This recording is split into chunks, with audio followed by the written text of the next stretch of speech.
The click of the lock echoing in the silent house was my cue. Riley was home. I poured myself another finger of scotch, the amber liquid matching the burning in my chest. For weeks, I had been playing the role of the oblivious husband, the fool content in his domestic bliss. But the truth was a festering wound, a constant gnawing in my gut. I knew about Liam, her yoga instructor. I knew about the whispered phone calls, the late-night work dinners, the hurried showers when she came home. I didn't confront her immediately, not then. I needed to be sure to gather my evidence, to build my case like a lawyer preparing for the trial of the century. And boy, did I build a case. I hired a private investigator, a discreet, efficient woman who provided me with photos, timestamps, even transcripts of their sickeningly sweet texts. Tonight was the culmination of my meticulous planning, the crescendo of my private opera of betrayal. On the kitchen table, nestled amongst bills and junk mail, sat a plain manila folder. On its front, in bold black marker, I had written two simple words. Read me. Riley entered, radiating a false cheerfulness that grated on my nerves. Honey, I'm home, she chirped, the scent of his cologne clinging to her like a second skin. She froze, her eyes landing on the folder. Her forced smile faltered, replaced by a flicker of confusion, then fear. What's this? She asked, her voice barely a whisper. Just something I thought you should see, I replied, my voice calm, deceptively gentle. She snatched the folder, her hands trembling as she opened it. The color drained from her face as she flipped through the pages. The photos, the texts, the dates, times, locations. Her affair laid bare in stark, undeniable detail. Where? How? She stammered, her eyes darting to mine, wide with panic. Does it matter? I asked, taking another sip of my scotch. It's all there, isn't it? Everything you tried so hard to erase. She had been so careful, so meticulous in deleting messages, covering her tracks. She thought she'd outsmarted me. She'd underestimated me. I had accessed cloud backups, retrieved deleted files, pieced together the fragments of her deceit like a digital archaeologist. James, she began, but the words choked in her throat. She crumpled onto a chair, the folder falling to the floor, the dam of her lies finally bursting. Tears streamed down her face, but I felt no pity, only a cold satisfaction. I loved you, Riley, I said, my voice laced with a bitterness I hadn't realized I possessed. I trusted you, and you threw it all away for him.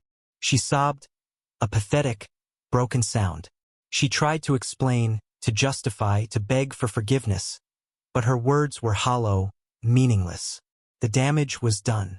I left her there amidst the wreckage of her lies and drove to Liam's apartment.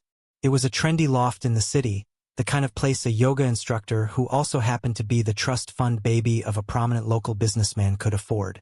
I didn't bother knocking. I kicked the door open, the flimsy lock splintering under the force of my rage.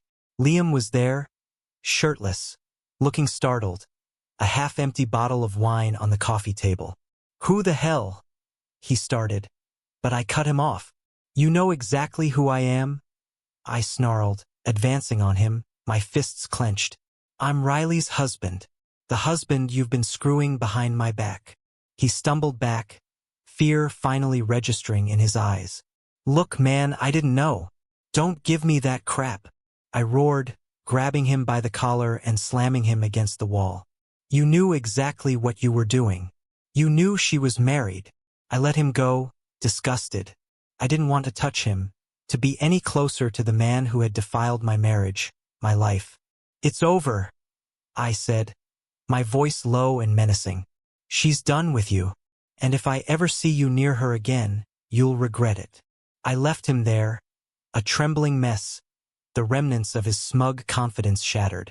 The next few weeks were a blur of lawyers, paperwork, and the slow, agonizing process of disentangling our lives. Riley tried to contact me, to apologize, to plead for a second chance, but I was done. The trust was broken. The foundation of our relationship crumbled to dust. The divorce was finalized quickly, surprisingly amicable given the circumstances. I kept the house, the dog, and most importantly, my dignity. Riley left town, her reputation in tatters. Liam, I later learned, became the subject of local gossip.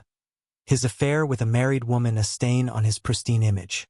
His trust fund couldn't buy him out of that scandal. I sold the house, a place filled with too many painful memories, and moved to a small town by the coast.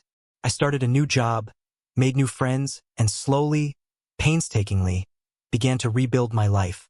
It wasn't easy. There were days when the pain resurfaced, when the memories of Riley's betrayal clawed at my heart.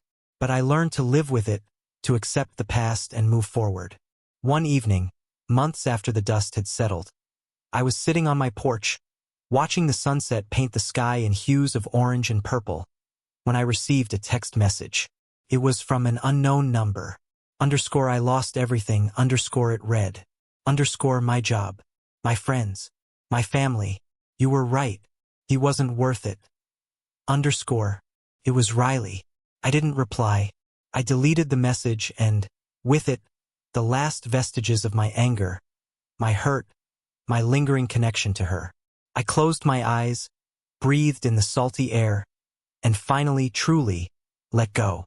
The sunset that night felt like a new beginning, the promise of a future free from the shadows of the past. My revenge wasn't just about exposing her lies. It was about reclaiming my life, my happiness. And in the end, that was the most satisfying victory of all.